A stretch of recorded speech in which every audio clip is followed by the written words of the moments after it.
This is another episode of Standup Comedy, your host and MC, celebrating 40-plus years on the fringe of show business. Stories, interviews, and comedy sets from the famous and not so famous. Here's your host and MC, Scott Edwards. Hey, welcome back to the podcast. It's another fun stand-up comedy show for you. We have three terrific acts, two of which used to work for me back in the day, and one that I met recently, just in the last few years, a fellow podcaster who's also a stand-up comic. So lots of good comedy coming your way. Closing the show, he's got his own podcast. He's very funny. He's out of the Southeast, and he has been doing stand-up comedy kind of as a newbie, as a part-timer the last couple of years, but he's really come on strong in the last 6 months. I know you'll enjoy his comedy. Coming up later on, Joel Byers. Also coming up, a short, kind of weird Halloween bit about a corn maze by a guy that used to work for me when he was really young, and he's still out there on the comedy stages doing stuff, and that's a short bit by Darren Carter. But I wanted to jump into the first act. This is some terrific stand-up comedy by a good friend of mine.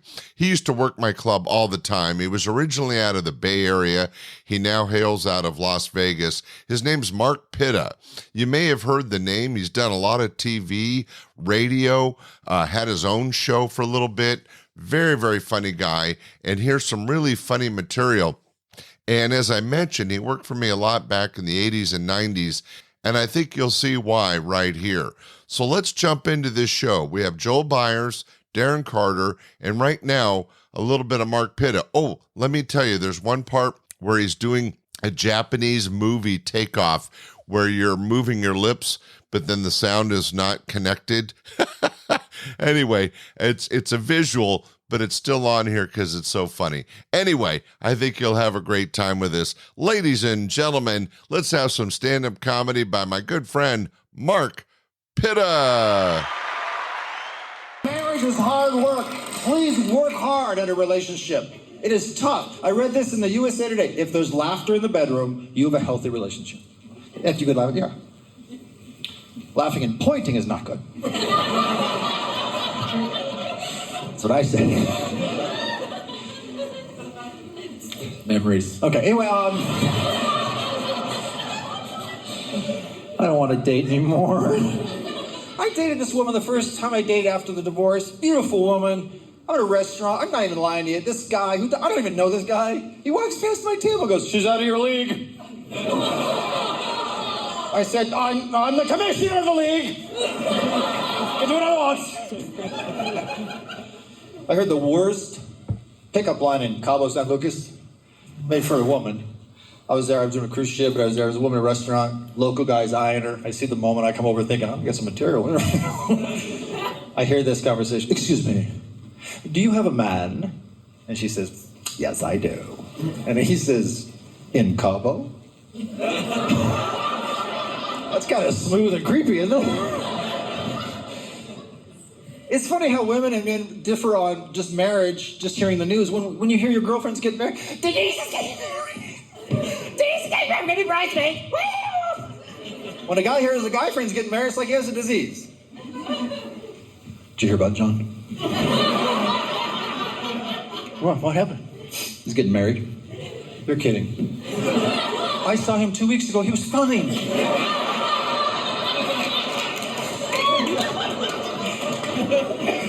Oh, I am funny. Anyway. I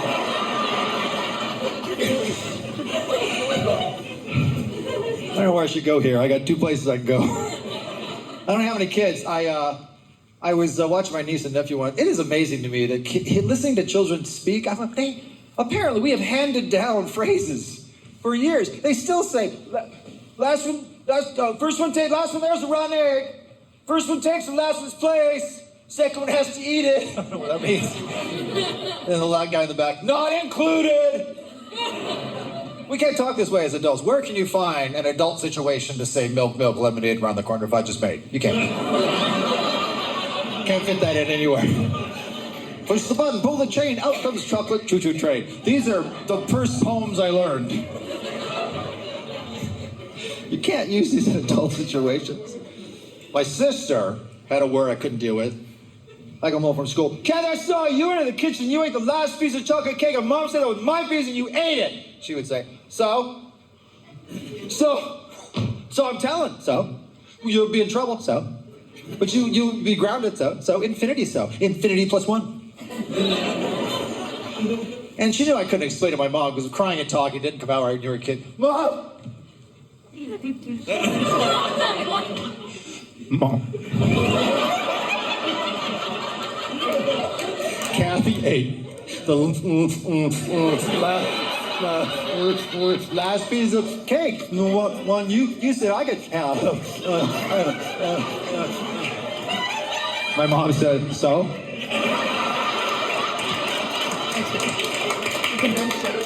My grandfather would do this to me. I go visit him. He would tell me stories. He would convince me monsters were under my bed. Creatures were in my closet. Scare the heck out of me. So then when I visit him later, I would say, Grandfather, and is your hearing it? Moving. Payback. No. But he taught me the art of practical jokes. Oh, you are so happy I'm here. I'm going to give you some stuff. You will do the rest of your life. How about that? Does that sound good? I am a fan of practical jokes, and here's how I thought of it. I was in an airplane, and I had to use the bathroom. I was sitting in the bathroom, and I was groggy from a nap. I had a slight cold. Anyway, forgot to lock the door. My pants are in my ankles. Door swings open. But the guy reacts. He freaks out. He's like Jerry Lewis. Wait, no, it's fake. No, it's not like a man inside with a pain in the band. Not going right. And that's when it hit me. It's more embarrassing for them. So now I do it on purpose. It's my airplane fun. Sit there, drama. Here we go. Door opens up. How do you do? But that's when it hit me. Adults don't expect adults to act this way, so these practical jokes will work. The first one works 100%. Next time you're at a restaurant or bar with a friend, look at a stranger across the way. Because you always have eye contact with a stranger. When that happens, just take your drink and go, thank you. I got it, thank you. Just to watch the confusion, It's great if they're with someone. Who's that? I don't know. When I go to a bookstore, I insist on paying the Canadian price. Just to mess with them. I had a woman at Barnes & Noble. I've never done that. I'm like, my work is done. You're confused. Go to Taco Bell, start making up names for the food that aren't on the menu behind them. Oh, the 7-layer burrito, guacamole and chips, and one Mexican standoff. Eventually they go, what are you looking at? I'm gone. My work is done. I go to Starbucks. They say, what should I put? What's your name? I'll put on the cup. One girl said, what should I put on the cup? And I said, put my boyfriend on the cup. She goes, oh, that's cute. I'll do that. But it's a guy, barista, makes my coffee. My boyfriend. Latte from my boyfriend. Have you ever overheard someone give their name at a coffee shop? Woman in front of me goes, Janet, my name is Janet. Whoa, okay. Janet has her coffee and leaves. I have my coffee and I stay for a while. Then I'm walking downtown and she's walking opposite me. So I had to do it. I had to go, oh, Janet? And you know what? No one has ever said to me, I'm sorry, I don't know you. They all go, howdy. And then you can take it wherever you want. I said, oh my, did you get in trouble 7 years ago? I have still your underwear. I don't know, that's a keepsake. I don't, One time, me and my buddy were going to go to a movie. We were in a hotel. So I go to his room, but I see trays of food outside people's rooms, right? I just bought a sandwich. I unwrap it, I hang a light of it, I put it on a napkin, I put that on somebody's tray. I get my buddy, as we walk by that tray, I go, oh look, they left food. And that's when you find out what kind of friends you have. Because there's only two reactions. The first one's the normal, oh, you don't know where that's been? And the second one is, give me half money. It backfires on me, however. I was going through customs a lot, working on cruise ships. The average age of a cruise ship audience is clear! So, they are polite. I never hear, get off the stage. I do hear, what'd you say? Sorry. So I'm doing customs a lot, and that day I found a red sticker on an apple. And I took that red sticker, and I put it on the nose of my passport photo. And in my pocket, I had one of those red spongy noses you get at Halloween time, right? So I gave the customs guy my passport, I put it on the nose, he looks at my photo, looks at me, I can tell you, they have the nicest holding cell. Go to 7-Eleven at 2 in the morning, 3 in the morning, some convenience store, it's open 24 hours. Talk to the guy behind the counter like you're in a Godzilla movie or a spaghetti western. It's just you and him at 3 in the morning. Hey, where's your candy? Excuse me, candy section where? I was there yesterday, I was right there. Did you guys move it? It freaks them out unless they say to me, the candy's right in front of you, don't you see? Thank you. And the last one you could do, this work, it'll work tonight because I wasn't gonna forget it. When you go into your car, see your friends they're going to their car, you're further away from your friends in the street, talk gibberish. See how many times you can make your friends say, what? It is sophomoric, but it's fun. Let him buy a bump. Tomorrow you taking Linda with you to bowl Canarella Stakes? I'm sorry, what? Tomorrow. I'm just letting you know the goal's going to say 5 o'clock, so don't leave the lalums out. What? Are you taking Linda to the Lillian Colin-Mork Cinderfalb Randall Simno? And you know you got it when they go, yeah! That was Mark Pitta live on stage. Always a really funny comic. I'm sure you enjoyed that set. Hey, let's keep this stand-up comedy show moving right along with a guy that worked for me a couple times back in the day when he was young and new. He's still out there doing this work as a stand-up comic. Here's kind of a pun-filled bit of his about a Halloween corn maze. It goes a little far, but I'm sure it'll wake you up. All right. Ladies and gentlemen, Darren Carter. Like going to the corn maze during Halloween, that's fun. You guys ever heard? So you guys usually, there's usually at least one person that's like, yeah. You guys are like, what is a corn maze? If you've never been to one, it's like you get lost. You're paying to get lost. It's like going to an outdoor IKEA. It is a strange concept, though, paying to get lost. I think next year we're just going to give our car keys to a stranger at the mall. All right, leave it at the parking garage on the 3rd level. Don't go any. We'll come back an hour later. Ooh, where's our Honda? Ooh, this is spooky. There was a couple that got so lost at the corn maze they called 911. I mean, it's corn. Couldn't you just like push it out of the way? Like, come on, let's go. Right? Was it just some guy that was like hard hit? I never asked for directions, Sammy. Give me another energy drink. I mean, it was like, seriously, it was like 3 in the morning. They called 911. I would love to have heard that. 911, what's your emergency? We're trapped.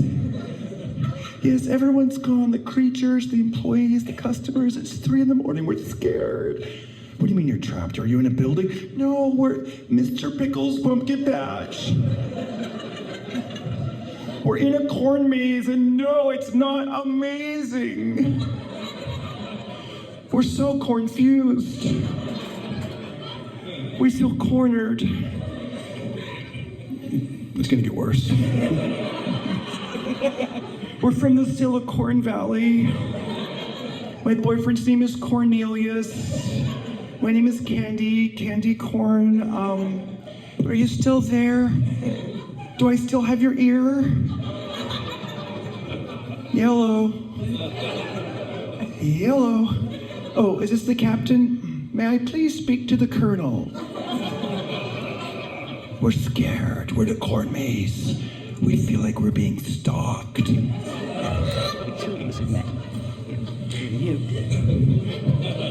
You're on your way? Oh, shucks. That joke is corny.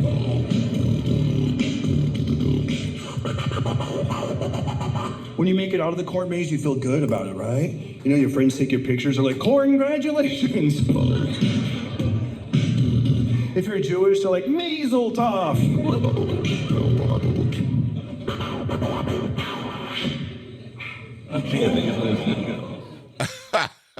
Well, that was a few too many puns for me, but it's a comedy bit that I'm sure at least got your attention from the abuse of the word corn.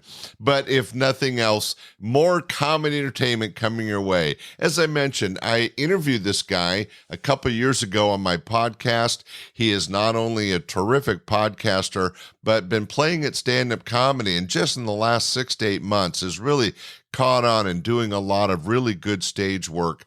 I think you'll hear why right here. Let's welcome him to the stage. Ladies and gentlemen, the very funny Joel Byers. I've been doing comedy over 10 years, and it is a dream job if you hate money. Like, seriously, I have a podcast called Hot Breath, and I've interviewed over 400 comedians on there, and the top 3 tips have been write jokes, get on stage, and marry someone with a job. That is the career path for anyone looking at this like, oh, I'd like to do that. Well, you know, marry up and you're here. That's why I'm so gussied up. This is my wife. This is not me. I shop at Goodwill. I'm a Goodwillionaire, but for this, she got me all fixed up. You know, I'm a fixer-upper husband. She's got me looking like this. I'm afraid she's about to flip me.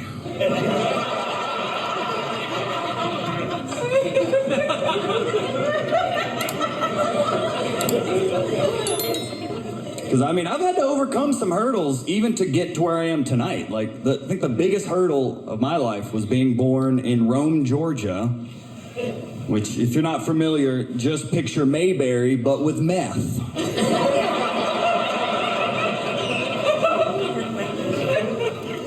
Oh, yeah, I look purebred, but I'm inbred. I was born in a trailer, a.k.a. a hallway with wheels. But living in a trailer is very luxurious. It was like living in an Uber and Airbnb. And I think the biggest benefit of being born in Rome, Georgia, is I now speak fluent redneck Tourette's. We codes, I'm in there now, don't get it, don't let me come out now, here. Here now, here. Well, we can go back to the college voice. But it's in there, like, you know, I live in Atlanta now, you know, I'm all uppity, I guess.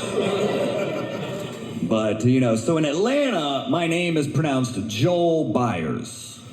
But in Rome, Joel. Joel Bars.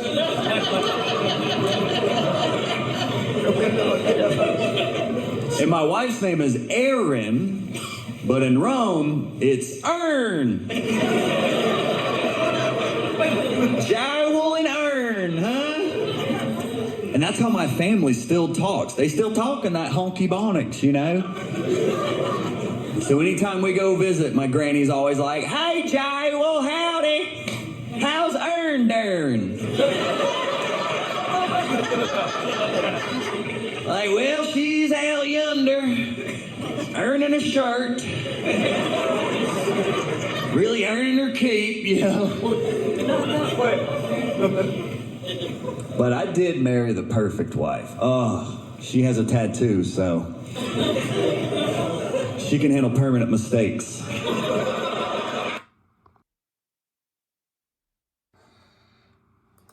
She can handle permanent mistakes.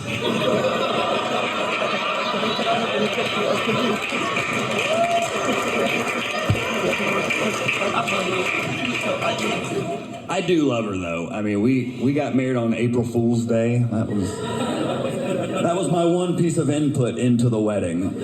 That was the last time she asked me a question.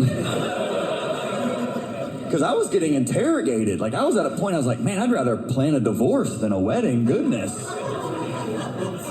Every day there was a whole grocery list of things. Well, are we going to have a band or a DJ? What's the hashtag going to be? We're going to have a theme? What kind of food are we going to have? It had to be the voice of reason. She'd be like, honey, I love you, and I want Whatever your parents pay for. Ask the investors these questions. Because I'm still paying off your 2 rings. Which I didn't know women got 2 rings. 2 weeks before the wedding, my wife's like, "Did you get the wedding band yet?" I was like, "The band?" It's like, aren't your parents paying for the band? It's like, "No, there's an engagement ring and then a wedding band." And I was like, "Oh, Beyonce didn't mention that one."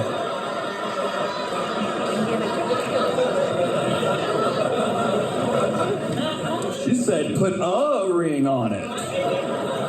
Apparently there's a remix. Like, if you like her, then you gotta put a ring on it. But if you love her, you better put another ring on it. Like, oh no, no, no, no, no, no, no, no.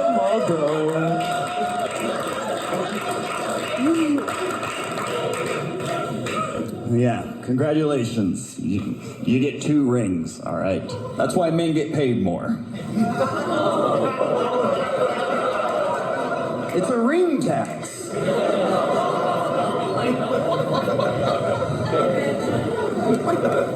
Please, I'm all for equality, all right? I would love to make what my wife makes.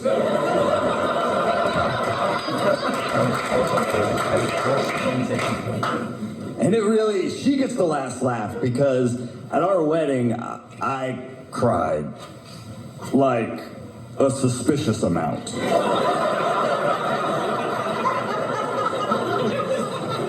It was cute at first, but it escalated quickly.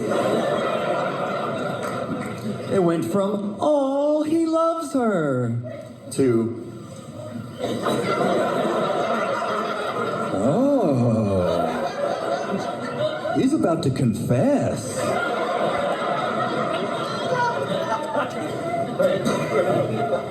But it's emotional. I'm sure any married man can relate. Like when you just see your best friend, your soulmate, walk down the aisle, and just hits you. That's it. No more wedding planning.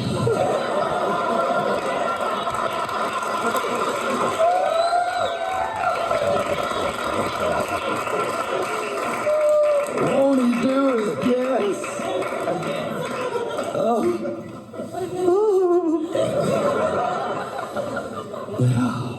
It was a beautiful thing. But now, we've been married 5 years. Now we get heckled about having kids. That's all my family. Well, when are you having kids? I was like, "Oh, are you raising them?" We can't afford kids right now. We don't have unlimited data.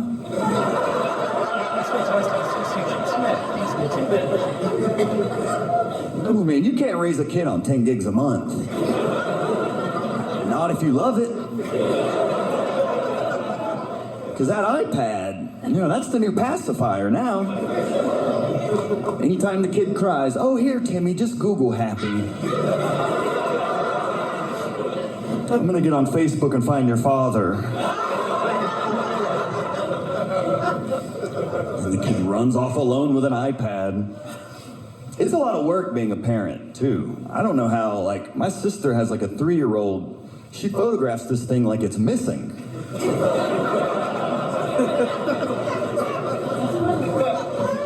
I'm like, is this Facebook or an Amber Alert?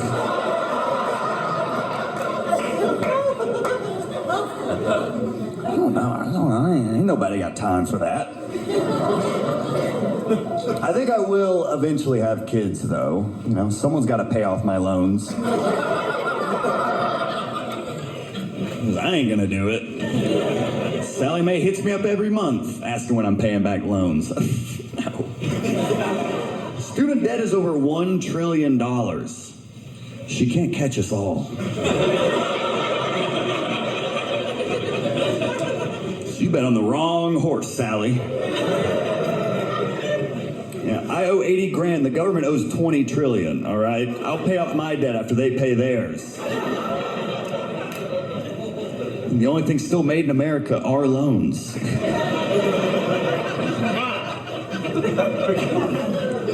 And my school was a bit expensive, I will say. I studied abroad in East Tennessee. Yeah, very exotic in them thar hills. They have their own redneck Tourette's going on over there. Like Joel and Joel.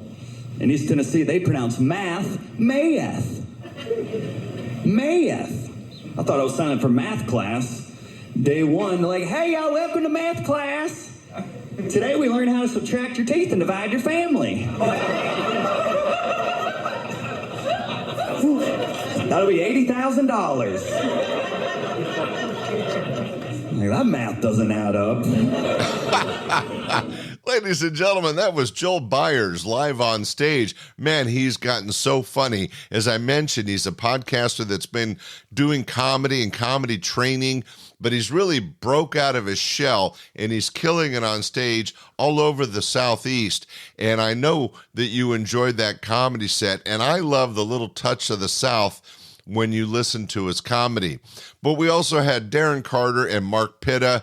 Mark's an old friend, so it was great to hear his comedy again. Ladies and gentlemen, as you could see, stand-up comedy can come at you in many different forms and many different styles, and we're just glad that you picked this podcast to listen to your stand-up comedy. Hey, thanks for listening. If you get a chance, rate us on Spotify or Apple, and be sure to tell your friends. Thanks for listening. We'll be back next week with another one of our great interview shows.